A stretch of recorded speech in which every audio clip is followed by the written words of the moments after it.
네, 리밸런싱 기준입니다. 지수가 지금 못 간다라고 말씀을 드리는데 지수가 못 가는 이유는 뭐냐?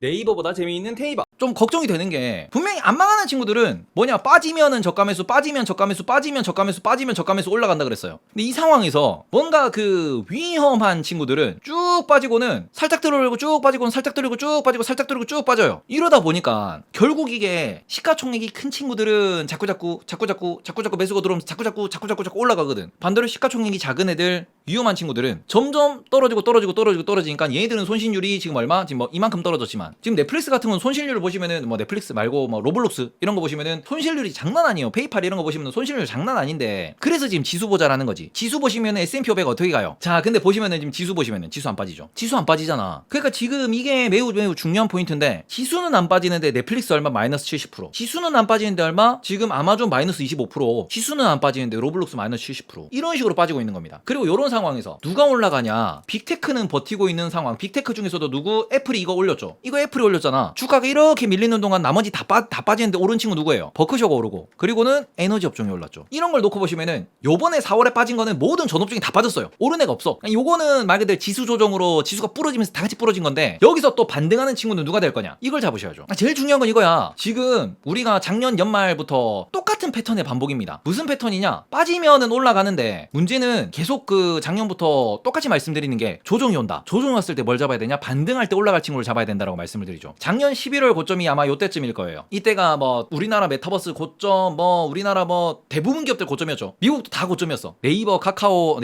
이때 아니다. 그 전부터 뭐 떨어지긴 했는데, 요런 애들 보시면은 쭉쭉쭉 떨어지고 난 뒤에 반등 줄 때 올라가는 친구, 쭉쭉쭉 떨어지고 난 뒤에 반등 줄 때 올라가는 친구, 아까 말씀드렸던 버크셔라든지 에너지 기업들, 아니면 애플이라든지, 차라리 이럴 때 마소 같은 애는 올라왔죠. 그럼 이번에도 쭉쭉쭉 떨어지고 난 뒤에 올라가는 친구가 누구냐라는 거죠. 그리고 여기에서 정말 제대로 된 기업을 잘 고르셔야 된다라는 거거든요. 지금 제가 빅테크 중에서도 계속 말씀드리는 게 저의 관점이긴 한데, 애플은 괜찮습니다, 마이크로소프트도 괜찮습니다 말씀드렸어요. 근데 저는 안 된다라고 말씀드리는, 혹은 위험하다고 말씀드리는 게, 메타 아직 위험하다고 말씀드립니다. 아마존 아직도 위험하다고 말씀드리죠. 이런 구분의 포인트는 확실히 가져가셔야 돼요. 이게 왜냐 그러면은, 지금 뭐 애플은 아까 전에 말씀드렸지만 돈을 잘 벌입니다. 주주원은 잘합니다. 성장을 보여줍니다. 실제로 돈이 더 많이 늘어나고 있어요. 아마존 같은 경우에는 생각보다 돈이 안 되고 있죠. 그리고 아마존 같은 경우에는 광고 수입도 떨어지고 있고, 클라우드에서 돈을 더 벌고 있지만 인건비가 더 나가고 있어요. 그러니까 아마존이 부러지는 이유, 메타 플랫폼즈가 작년부터 계속 떨어진 이유, 뭐 때문에? 성장성이 희미하다라는 거죠. 근데 애플이나 마이크로소프트 같은 경우에는 마이크로소프트 윈도우가 있고요, 애플 같은 경우에는 iOS가 있죠. 그리고 추가적으로 구글도 여기에 들어갈 수 있습니다. 왜? 구글은 안드로이드가 있죠. 메타는 뭐 없습니다. 페이스북이 플랫폼이 아니에요. 아마존은 아마존 웹서비스라는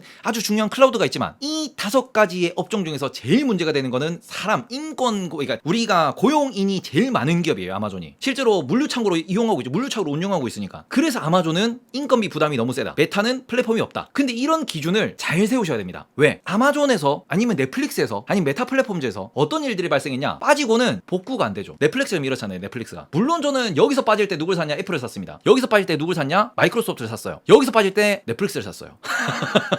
아이씨, 그지? 빡치는 게, 제가 애플을 여기서 주었거든. 애플을 여기서 주어가지고 요거 버티고 여기서 팔았잖아. 그러니까 반을 팔고는, 그러고는 또 다른 거 이렇게 기존에 들고 있던 것도 정리하면서 또 빠졌을 때 마소를 샀어요. 그리고 마소 이렇게 4%인가 5% 올랐을 때 또 반을 팔았어. 여전히 애플랑 마소는 또 보유하고 있긴 한데, 그 익절한 걸로 또 다른 거 또 코카콜라 팔고 델타 팔고 이런 걸로 또 해가지고 또 떨어질 때 넷플릭스를 샀어. 못 오르네. 네. 못 오르네.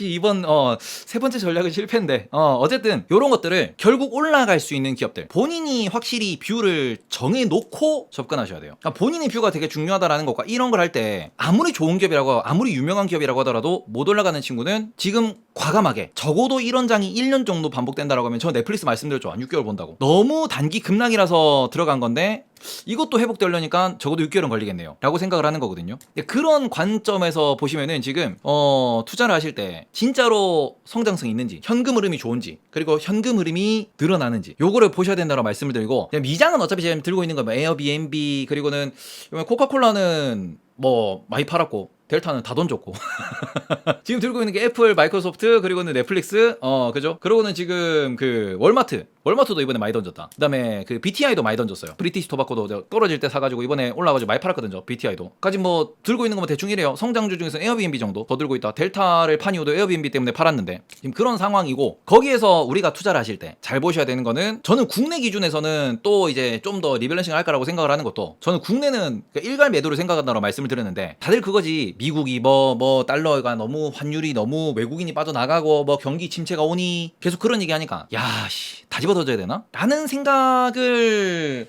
하기는 하거든요. 전 그래서 뭐 미국은 솔직히 뭐 일괄 매도할 생각은 없어요. 미국은 어차피 얘네들은 장기 보유로 들고 가는 거 주주환원이 좋으니까. 근데 국내는 주주환원이 안 좋습니다. 요 관점에서 장기 투자를 했을 때 장기 보유할 만한 가치가 있는 기업을 중심으로 가져가셔야 된다라는 거죠. 그러니까 저도 뭔가 계속 맨날 그 MTS를 볼 때마다 고민을 하는 게, 물론 제가 지금 뭐 펄어비스, 그 다음에 펄어비스 물량은 적으니까 뭐 괜찮으면 상관없는데 하락률이 높으니까, 그 다음에 크래프톤 물량도 많아요. 하락률이 크진 않은데 물량도 많아. 자, 그 다음에 지금 많이 떨어진 친구에서 저 HK 이노엔 이런 거 있고요. 그 다음에 콜마비. 대신에 많이 오른 친구들 보시면은 지금 뭐 SK텔레콤이나 아니면 SK스퀘어. 스퀘어는 최근에 좀 많이 빠졌다. 그 다음에는 그 뭐냐 뭐 스윙 치는 친구들이니까. 그 다음에는 최근에 지금 많이 올라 있는 거 우리금융주주. 그 다음에 뭐 신한금융 이런 애들 많이 올라 있고, LX 일렉트릭은 다 털렸고. 어쨌든 이런 것들 왔다 갔다 하고 있는 거거든요. 그래서 많이 오른 친구도 있고 많이 빠진 친구도 있는데, 아싸리 지금 고민을 하는 거지. 다 던지고 새로 들어갈까? 은행주 때문에 지금 다 던지지 못하고 있어요. 은행주가 더 올라갈 것 같아가지고. 한국카본이 최고 아니냐, 저 다 팔았어요. 아니, 전 스윙으로 접근하는 종목들은 10%만 일단 만족하고 파는 친구들이기 때문에, 네. 한국카본 이미 다 던졌다고 말씀드렸습니다. 네, 떨어지면 더 들어갈 거라고. 네. 그러니까 뭐 들어갈 건데 그러면이라고 하시는데, 결국에는 거기서 다시 제 생각을 하는 거지. 지금 그래서 연말에 좋을 친구 뭐냐? 제가 지금 하이닉스를 모으는 이유가 그거거든. 어차피 매수 매도를 맨날 하시는 분들이 아니고, 좀 더 내가 지금 장기 시황이나 단기 시황에 대한 불확실성이 워낙 많기 때문에, 전쟁이 어떻게 될지 몰라, 금리 인상이 어떻게 될지 몰라, 중국의 셧다운이 어떻게 될지 몰라, 모든 게 걱정인 상황에서, 그러면 결과적으로는 내가 선택과 집중을 해야 되는 상황이고, 이 선택과 집중해서 장이 올해 내내 요런 박스권 말 그대로 쭉 빠졌다가 쭉 올라갔다 쭉 빠졌다 쭉 올라갔다를 계속 뭐 45일마다 한 번씩 반복을 해. 올라갈 만하면 FOMC 충격, 올라갈 만하면은 경기 침체 충격, 올라갈 만하면은 실적 발표 충격, 이런 식으로 계속 이렇게 흔들면서 옆으로만 가버리면은, 그러면은 정말로 돈을 버는, 장기 투자했을 때 내가 가치가 있는 기업이 아니면은 언제 털려도 털린다는 소리거든. 그런 관점에서 내가 뭐 단타를 잘하고 스윙 투자를 잘하는 분들은 오히려 이럴 때가 돈을 훨씬 더 많이 벌 수 있습니다. 특히 지금 제 방송 오래 보신 분들은 올해 증시가 뭐 20%가 빠졌니 뭐 30%가 빠졌니 이러는데, 뭐 메타버스 70%씩 빠졌니 이러는데 5% 10% 정도 마이너스 나신 분들이 많지 않아요? 특히 작년에 뭐 은행주를 담았다든지, 아니면 이렇게 좀 이렇게 저평가된 애 담아줬고 포스코 같은 거 담아놓은 분들은 별로 안 움직였을걸? 그지 않나? 이제 그런 것들이 어떻게 보면은 그 저평가된 친구들이 지금 포트를 방어해주는 건데, 그럼 이런 상황에서 내가 수익률을 더 끌어올리고 싶으면 어떻게 해야 되느냐? 그리고 내가 혹시 좀 더 마음 편안하게 투자를 하려면 어떻게 해야 되느냐? 라는 걸 보셔야 되거든요. 지금 여행개미형은 마이너스 2%. 와, 이구야야. 네. 그래서 지금 보시면은 SE형은 계좌 7% 수익 중. 오, 아씨. 나는 넷플릭스만 아니면, 좀 많이 올라간 것 같은데, 크래프톤, 넷플릭스 이 새끼들 지금. 나 진짜 올해 지금 크래프톤이랑 넷플릭스 아니면은 나 플러스 자랑할 만 하거든. 아이씨.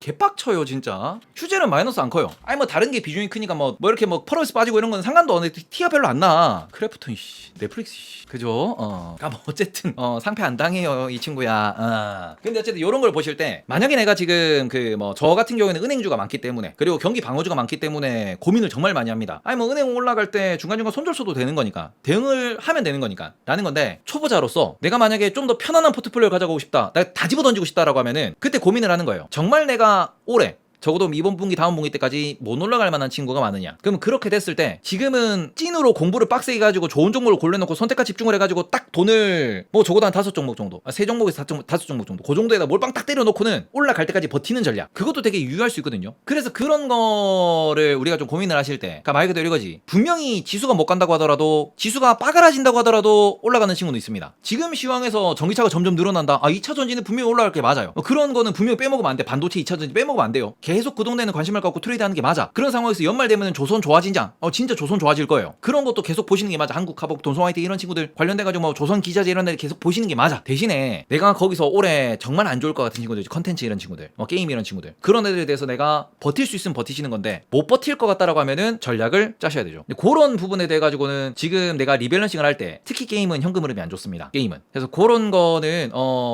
조금 보셔야 되고, 지금 같은 경우에는 제가 포트폴리오 리밸런싱에 대해서 말씀드린 이유가 뭐냐 그러면은 지금 이거예요. 본인들이 만약에 매수 매도를 적극적으로 안 하시는 분들이고 종목이 많은 분들 같은 경우에는 분명히 지수가 막 움직이고 막 뭐가 떨어지니 올라니 하는데 내 계좌가 정말 잔잔하게 여기 내에서 계좌 총액은 이렇게 가고 있을 거예요. 무슨 소리냐 그러면은 우량한 종목을 이것저것 골라놓으신 분들은 분명히 내가 그지 지수가 오늘 보면 조선이 좋았다 그러는데 오늘 보면 은행이 좋았다 그러는데 내 포트를 보면은 안 올라 있어. 아니 뭐 오늘 자동차가 좋았다 그러고 반도체가 좋았다 그러는데 내 포트를 보면 안 올라 있어. 이런 분들 계실 수 있어요. 이게 무슨 소리냐 그러면은 말 그대로 지금 자동차가 좋다, 2차 전지가 좋다, 반도체가 좋다라고 했을 때 선택과 집중을 말씀을 드리는 건데 얘가 좋아서 올랐어. 그러면 누가 빠져? 얘가 빠져.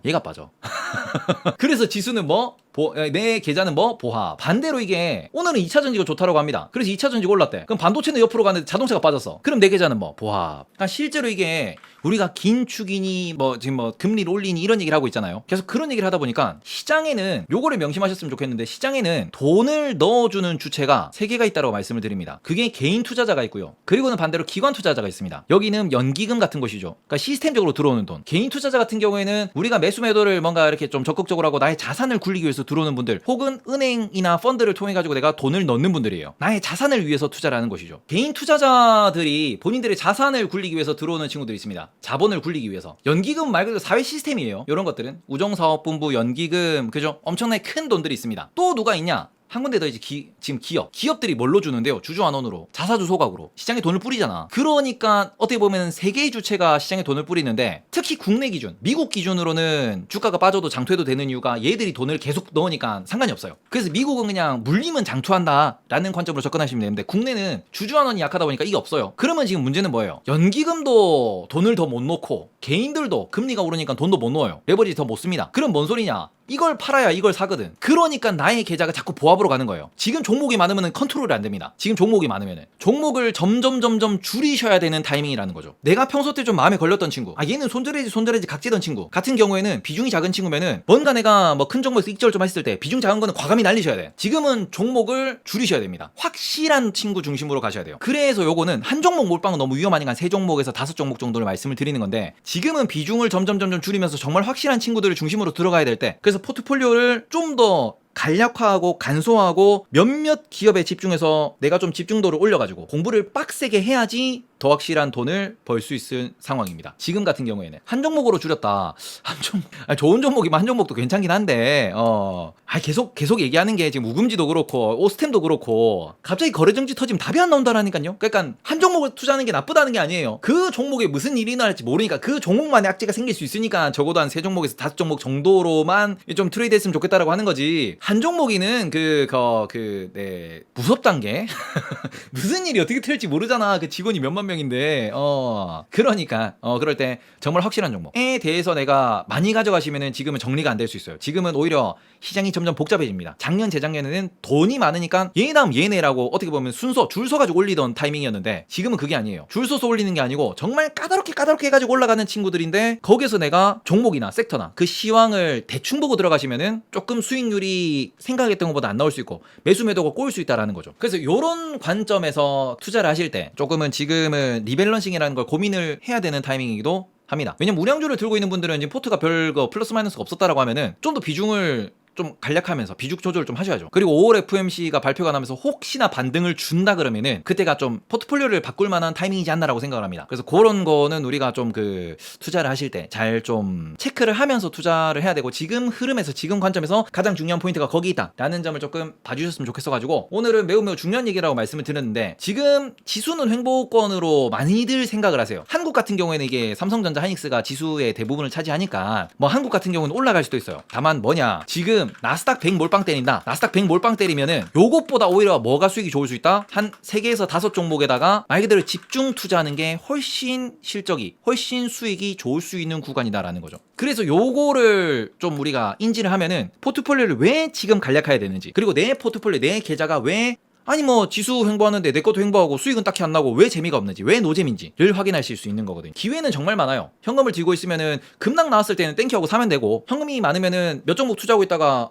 이거는 이 정도 빠지면은 물타기 되겠는데 하는 식으로 보일 수 있기 때문에 계좌에서 종목을 늘려나가는 타이밍이 아니고 오히려 내가 뭔가 익절하고 손절하고 뭔가 정리를 하고 난 뒤에 현금을 쥐고 있다가 정말 노련하게 기회를 노려서 접근하셨으면 좋겠다 라고 말씀 좀 드리도록 할게요. 내가 고르면 귀신같이 안 간다. 그럼 오세요.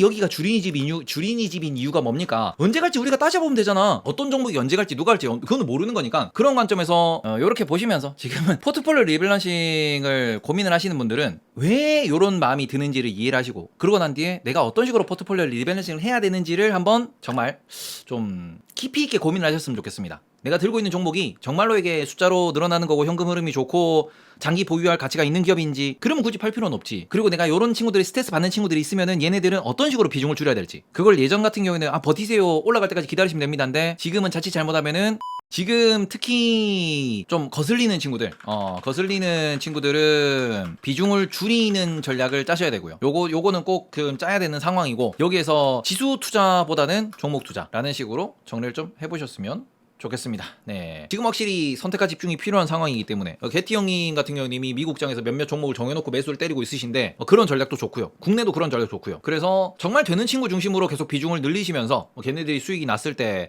좀 마음에 걸리는 친구 손절을 치셔도 되고요. 네. 그렇게 해가지고 포트폴리오 리밸런싱 고민하는 분들을 위한 제안, 이렇게 조금 다시 보기 잘라놓고요.